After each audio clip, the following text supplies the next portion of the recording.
دوستو شیطانی غصے کی حرمت کے اسباب اور نقصانات کے بعد اب کچھ غصے کے فوائد بھی سمجھ لیجئے گا کہ جو شخص غصے کے درست اور تعمیری استعمال کا طریقہ سیکھ لیتا ہے تو یہی غصے کی انرجی اسے دنیا کا کامیاب ترین انسان بنا دیتی ہے۔ ایسا غصے والا غسیلا شخص مجھے بہت پیارا لگتا ہے۔ تم کو آتا ہے پیار پہ غصہ، مجھ کو غصے پہ پیار آتا ہے۔ بھائی مبارک ہو اسے جسے بہت غصہ آتا ہے، تم تو بہت آسانی سے زندگی کے ہر شعبے میں کامیابی حاصل کر سکتے ہو۔ اب آپ سوچ رہے ہوں گے کہ یہ کیا بات ہوئی بھائی، پہلے غصے کو شیطانی عمل ثابت کیا اور اب غصے پر مبارکیں دے رہے ہو۔ تو میرے دوستو یہی تو غیظ اور غضب میں فرق ہے نا۔ عربی میں غصے کے لیے دو الفاظ استعمال ہوتے ہیں، ایک غیظ اور ایک غضب۔ ایک ہوتا ہے غصہ آنا اور دوسرا ہے غصہ کرنا، ان دونوں میں فرق ہے۔ غیظ اس غصے کو کہتے ہیں جب انسان اندر ہی اندر کوڑتا رہتا ہے، یہ ایک داخلی کیفیت ہے، اور غضب اس غصے کو کہتے ہیں جس کو انسان خارج میں ظاہر کرنے کا ارادہ رکھتا ہو، یہ ایک خارجی کیفیت ہے۔ یاد رکھیے غصہ ایک بہت بڑی انرجی اور توانائی کا نام ہے، ایک بڑی پاورفل فورس ہے۔ اب جو انسان غضب کی صورت میں اس توانائی کو کسی تعمیری اور پروڈکٹیو کام کے لیے خارج میں ظاہر کرنے کا ہنر سیکھ لیتا ہے نا، ایسے شخص کو کامیابی اور ترقی سے دنیا کی کوئی طاقت روک نہیں سکتی۔ اسی لیے میں غصے والوں کو مبارکباد دیا کرتا ہوں۔ وہ ایک بچے نے مجھے کہا کہ میرا دوست جانتا ہے کہ میں بہت بڑا فٹ بالر بننا چاہتا ہوں، لیکن اس نے آج گراؤنڈ میں مجھے کہا کہ تجھ میں تو کوئی ٹیلنٹ ہی نہیں ہے، تو فٹ بالر بن ہی نہیں سکتا۔ مجھے بڑا غصہ آیا۔ میں نے اس بچے سے پوچھا کہ پھر تو نے کیا کیا؟ اس نے کہا کرنا کیا تھا، میں نے سب کے سامنے اس کی خوب پٹائی کی اور خوب مکے اور لاتیں ماری۔ میں نے کہا نادان تو نہیں جانتا، اس کے جملوں نے تیرے اندر غصے کی صورت میں ایک غیر معمولی انرجی پیدا کر دی تھی۔ اگر تو اس انرجی کا صحیح استعمال کرتا تو وہی غصے کی توانائی تجھے کامیاب فٹ بالر بنا دیتی، لیکن افسوس تو نے لاتے اور مکے مار کر اس ساری توانائی کو وہیں ضائع کر دیا۔ اسی لمحے غصے کی صورت میں جو تیرے اندر ایک پاورفل فورس پیدا ہو گئی تھی اسے تو پریزرو کرتا، اور بعد میں ٹریننگ کے دوران وہ سارا غصہ تو فٹ بال پر نکالتا، اور جب بھی سستی پیدا ہوتی اس کے وہی جملے یاد کر کے اپنے اندر غصے کی انرجی پھر پیدا کر کے فٹ بال پر نکالتا۔ جو لاتیں تو نے فٹ بال کو مارنی تھی وہ لاتیں اور مکے اس غصہ دلانے والے کو مار کر تو نے ساری انرجی ضائع کر دی۔ میرے دوستو اس بات کو سمجھنا، جب انسان کو کوئی غصہ دلاتا ہے نا تو اس کی سانس پھولتی ہے، دل کی دھڑکن تیز ہوتی ہے، اسے پسینہ آتا ہے، بلڈ ویسلز ڈائلیٹ ہوتی ہیں، خون کی رگیں کھلتی ہیں، دوران خون میں اضافہ ہوتا ہے، چہرہ سرخ ہو جاتا ہے۔ غصہ انسان کے اندر اس قدر موٹیویشنل انرجی پیدا کر دیتا ہے۔ یونیورسٹی آف ایمسٹرڈم کی 2009 کی ایک اسٹڈی کے مطابق غصے کی ایک کیفیت انسان کی کریٹیو ایبیلٹی، انسان کی تخلیقی صلاحیتوں کو بڑھا دیتی ہے۔ آپ نے ہمیشہ غصے کے نقصانات کو ہی سنا ہے، آپ کو غصے سے حاصل کیے جانے والے فوائد کا اندازہ ہی نہیں ہے۔ University of new south Wales کی ایک اسٹڈی کے مطابق جو انسان غصے کی انرجی کے درست استعمال کا طریقہ سیکھ لیتا ہے، ایسے غصے والے شخص کو دھوکہ دینا آسان نہیں ہوتا، وہ کبھی کسی سے دھوکہ نہیں کھاتا۔ بس اینگر کو مینج کرنے کا طریقہ سیکھ لو، یہی غصہ تمہارے اندر ایک موٹیویشنل انرجی کا کردار ادا کر سکتا ہے۔ جس طرح پیاس پیاسے کو پانی تلاش کرنے کے لیے موٹیویشن دیتی ہے، بھوک بھوکے کو کھانا تلاش کرنے کے لیے موٹیویٹ کرتی ہے، عین اسی طرح غصہ انسان کے اندر اس کے گول کو اچیو کرنے کی غیر معمولی موٹیویشن پیدا کر سکتا ہے۔ بڑے مقاصد والا انسان، بڑے اہداف والا انسان، بڑی ڈریم والا انسان اپنا سارا غصہ اپنے گول پر نکالتا ہے اور غصے کی توانائی کے ذریعے اپنے گولز اور اپنے مقاصد کو اچیو کرتا ہے۔ لیکن جن کی زندگی کا کوئی مقصد ہی نہیں ہوتا، کوئی گول ہی نہیں ہوتا، انہیں بھی غصہ کہیں نہ کہیں تو نکالنا ہوتا ہے نا، تو پھر وہ اسی پر نکالتا ہے جو اسے غصہ دلاتا ہے، کیونکہ مقصد پر نکالنے کے لیے مقصد ہے ہی نہیں زندگی کا، جس کے نتیجے میں قتل ہوتے ہیں، دشمنیاں پیدا ہوتی ہیں، لوگ جیلوں میں چلے جاتے ہیں۔ جائیے پریزنز میں جا کر دیکھیے، جیلوں میں جا کر دیکھیے، بڑے بڑے ذہین اور علم والے لوگ 20 30 سالوں سے جیلوں میں اپنی زندگی برباد کر رہے ہیں۔ ان کی لائف سٹوری ان سے پوچھیے، کیونکہ زندگی میں کوئی بڑا گول ہی نہیں تھا، کسی نے ایک لمحے کے لیے غصہ دلایا، غصے کو مینج کرنے کا وہ طریقہ نہیں جانتے تھے، اور غصے کو استعمال کرنے کے لیے ان کی زندگی کا کوئی مقصد اور ہدف تھا ہی نہیں، تو انہوں نے کیا کیا، اپنا غصہ اسی پر نکال دیا، اس شخص کو زخمی کر دیا، اسے قتل کر دیا اور اپنی ساری زندگی برباد کر دی۔ وہ ایک لمحے کی خطا تھی، وہ وقت بھی دیکھا ہے تاریخ کی گھڑیوں نے، لمحوں نے خطا کی تھی، صدیوں نے سزا پائی۔ میرے دوستو لڑائی جھگڑوں میں اپنی زندگیاں برباد کرنے والے اور غصہ دلانے والے پر غصہ نکالنے والے یہ وہی لوگ ہوتے ہیں جنہوں نے ابھی تک اپنی زندگی کا مقصد اور ہدف مقرر ہی نہیں کیا۔ اور جن والدین کی اولاد لڑائی جھگڑوں میں اپنا وقت برباد کر رہی ہے، ان والدین کو بھی چاہیے کہ اولاد کے لیے کوئی مقصد تلاش کریں، انہیں کوئی زندگی کا مقصد دیں۔ کم از کم اپنی اولاد کے لیے آپ اتنا تو کر سکتے ہیں نا۔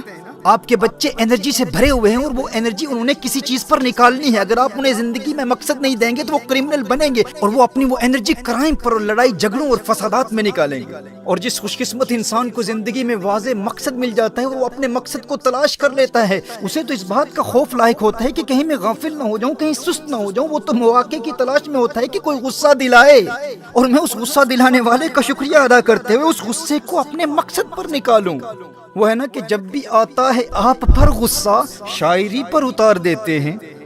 جس کا مقصد شاعری ہے تو وہ کہتے ہیں غصہ دلانے والے میں تجھ پر نہیں نکالوں گا، میں تو شاعری پر غصہ اتاروں گا. اسی طرح آپ کی زندگی کا جو بھی مقصد ہے غصہ دلانے والے پر غصہ نہیں نکالے گا، اپنا سارا غصہ اپنے مقصد پر نکالنا ہے، اس انرجی کو پرزرو کرنا ہے اور اس کا درست استعمال کرنا ہے.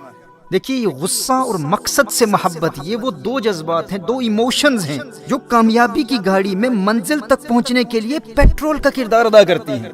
یہ فیول کی طرح ہے، پیٹرول کی طرح ہے. اگر گاڑی لیمبورگینی ہو یا فراری ہو، لیکن وہ فراری وہ قیمتی گاڑی ایسے مقام پر ہے جہاں دور دور تک پیٹرول کا نام و نشان بھی نہیں ہے، تو کیا ایسی گاڑی کامیابی کی منزل تک پہنچ جائے گی؟ ہرگز نہیں. آپ یوں سمجھیے کہ آپ خود گاڑی ہیں، آپ کامیابی کے مسافر ہیں، آپ قیمتی گاڑی ہیں، یعنی آپ کے پاس وسائل بھی ہیں، آپ ٹیلنٹڈ بھی ہیں اور منزل کا علم بھی ہے، لیکن منزل تک پہنچنے کا جذبہ ہی نہیں اور کوئی پیٹرول ڈالنے والا، کوئی غصہ دلانے والا ہی نہیں، کوئی آپ کو نکما، فیلئر یا لوزر کہنے والا ہی نہیں. تو اگر کوئی غصہ دلانے والا ہی نہیں، جوش ہی نہیں، جذبہ ہی نہیں، عزم ہی نہیں، ولولہ ہی نہیں، ہمت ہی نہیں، جنون ہی نہیں، تو آپ اس ٹیلنٹ کا کیا کریں گے؟ گاڑی تو قیمتی ہے لیکن وہ وہیں پڑی کی پڑی رہ جائے گی. آپ کے اندر ٹیلنٹ تو بہت ہے لیکن وہ آپ کے اندر ہی پڑا رہے گا اور آپ قبر میں چلے جائیں گے. اگر آپ کے پاس ٹیلنٹ ہے، وسائل ہیں، آپ کسی امیر باپ کے بیٹے ہیں، آپ کے روابط ہیں، کانٹیکٹس ہیں، سفارشیں ہیں، سب کچھ ہے، لیکن غصے اور مقصد کی محبت کا پیٹرول آپ کی قیمتی گاڑی میں نہیں ہے، تو آپ کی وہ قیمتی گاڑی آپ کے گیراج میں ہی پڑی رہ جائے گی.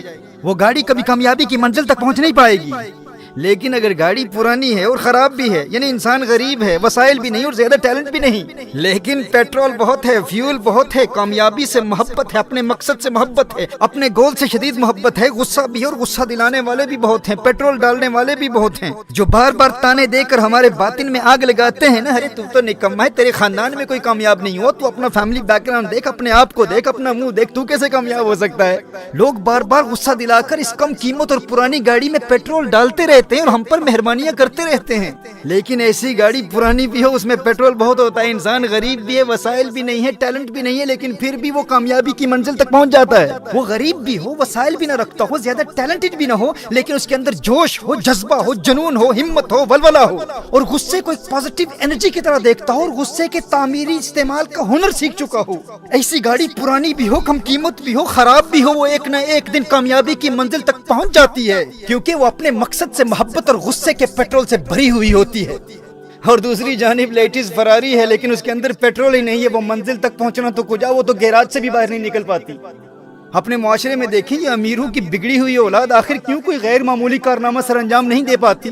اگرچہ ان میں ٹیلنٹڈ لوگ بھی ہوتے ہیں، وسائل بھی ہوتے ہیں، لیکن اپنے باپ کی کامیابی میں ان کا کوئی کردار نہیں ہوتا اور لوگ انہیں دیکھ کر انہیں کامیاب سمجھ رہے ہوتے ہیں، اس لیے انہیں کوئی غصہ دلانے والا بھی نہیں ہوتا. جب لوگ ان کے بنگلوں اور چمکتی گاڑیوں کو دیکھتے ہیں تو وہ انہیں ہی کامیاب سمجھتے ہیں کہ یہ خود کامیاب ہیں، اس لیے انہیں کوئی تانا نہیں دیتا. انہیں کوئی لوزر یا فیلئر کہہ کر ان کے اندر غصے کی انرجی پیدا کرنے والا کوئی ہوتا ہی نہیں، لوگ تو ان کو پہلے سے ہی کامیاب سمجھتے ہیں. تو اسی لیے یہ بہت کم ہوتا ہے کہ کسی امیر کا بیٹا کوئی قابل ذکر کارنامہ سر انجام دے کر اپنے باپ سے بھی آگے نکل جائے. تو ایسے لوگ ان مہنگی گاڑیوں کی طرح ہوتے ہیں جن میں پیٹرول نہیں ہوتا، کیونکہ کوئی پیٹرول ڈالنے والا ہی نہیں ہے نا. لیکن دوسری جانب ایک غریب شخص جو غصے کے پیٹرول کا درست استعمال سیکھ لیتا ہے وہ سب سے آگے نکل جاتا ہے. جس کے پاس پہلے سے کچھ ہوتا ہے وہ کامیاب ہو بھی جائے لیکن اس کی کامیابی بہت محدود ہوتی ہے. غیر معمولی کامیابی وہی حاصل کرتا ہے، ہیرو وہی بنتا ہے جو پہلے زیرو ہوتا ہے. ہیرو وہی بنتا ہے جو پہلے زیرو ہوتا ہے. فلمی ہیرو نہیں، حقیقی زندگی کے ہیرو کی بات کر رہا ہوں. میرے دوست یاد رکھنا، سٹوری وہی بنتا ہے جس کے پاس کچھ نہ ہو اور پھر سب سے آگے نکل جائے. وہ پاکستان کی ایک بڑی شخصیت نے مجھ نااہل سے کہا تھا کہ جس فیلڈ میں تم ہو اس میں تو تمہارا کوئی فیملی بیک گراؤنڈ تو ہے ہی نہیں، اور یورپ اور امریکہ میں تو تمہاری کامیابی سمجھ میں آتی ہے کہ تم وہیں رہتے ہو، لیکن ہند و پاک میں تمہارے چاہنے والوں کی تعداد ملینز میں ہے. بھائی برطانیہ میں بیٹھ کر بات کرتے ہو اور دنیا میں لاکھوں لوگ تمہیں سنتے ہیں، جبکہ اس فیلڈ میں تمہارا کوئی فیملی بیک گراؤنڈ ہی نہیں ہے. اور دوسری جانب پاکستان میں اسی فیلڈ کے خاندانی لوگوں کا پیغام انتہائی محدود لوگوں تک پہنچتا ہے. تو میرا جواب یہی تھا بھائی کہ فیملی بیک گراؤنڈ اور موافق حالات انسان کو کمزور بنا دیتے ہیں. تو میرے وہ دوست جو وسائل کے نہ ہونے کی وجہ سے مایوسی کا شکار ہو جاتے ہیں، یاد رکھنا سٹوری وہی بنتا ہے جو صفر سے شروع کرتا ہے، جو زیرو سے شروع کرتا ہے ہیرو وہی ہوا کرتا ہے.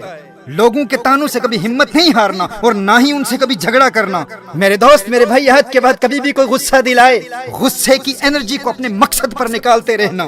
کسی امیر کے تانوں سے تیرے عزم و حوصلے میں ہرگز کمزوری پیدا نہ ہو۔ امیر باپ کی کمائی پر عیاشی کرنے والی بگڑی ہوئی اولاد کی کسی مہنگی گاڑی کو دیکھ کر کبھی مرعوب نہیں ہونا تو نے۔ یہ کوئی کامیابی نہیں ہے، انہیں کبھی کامیاب نہ سمجھ لینا، تجھے تیری طاقت کا اندازہ نہیں ہے۔ ان کی اوقات کیا ہے تیرے آگے؟ تو زیرو سے شروع کرنے والا ہے، ہیرو تو ہی بنے گا۔ تانا دینے والے سے کہنا کامیابی کسی کے باپ کی جاگیر نہیں ہے، تو کیا ہے؟ اب دیکھ بیٹا، تیرے باپ سے بھی آگے نکل کر دکھاؤں گا۔ میرے دوست، میرے بھائی، حد کے بعد کبھی بھی کوئی غصہ دلائے تو اس غصے کو اس غصہ دلانے والے پر نہیں، اپنی منزل، اپنے مقصد اور اپنے گول پر نکالنا۔ اور جب وہ منزل مل جائے تو رکنا نہیں ہے، آگے بڑھنا ہے، نئی منزل تلاش کرنی ہے۔ اور جب وہ منزل مل جائے تو ایک اور منزل مقرر کرنا، پھر نئی منزل، پھر نئی منزل، پھر نئی منزل۔ اور دنیا کی کوئی طاقت تیری نئی منزلوں کی تلاش اور ان کے حصول کے سفر کو روک نہیں سکتی۔ منزل سے آگے بڑھ کر منزل تلاش کر، مل جائے تجھ کو دریا تو سمندر تلاش کر۔ سجدوں سے تیرے کیا ہوا، صدیاں گزر گئی، دنیا تیری بدل دے وہ سجدہ تلاش کر۔ ایمان تیرا لٹ گیا رہزن کے ہاتھوں سے، ایمان تیرا بچا لے وہ رہبر تلاش کر۔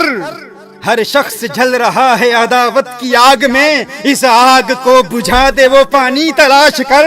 ہر شیشہ ٹوٹ جاتا ہے پتھر کی چوٹ سے، پتھر ہی ٹوٹ جائے وہ شیشہ تلاش کر۔ غصے والوں کو ایک مرتبہ پھر مبارک دیتا ہوں، مبارک ہو تمہیں۔ بس یاد رہے، یہ غصہ پیٹرول ہے، پیٹرول۔ اس کو گاڑی پر ڈال کر ایک ماچس سے گاڑی کو جلایا بھی جا سکتا ہے، اور غصے کے پیٹرول کو گاڑی میں ڈال کر کامیابی کی منزل تک پہنچایا بھی جا سکتا ہے۔ پھر مبارک دیتا ہوں غصے والوں، تمہیں مبارک ہو۔ بس مثبت اور تعمیری استعمال کا ہنر سیکھ لو۔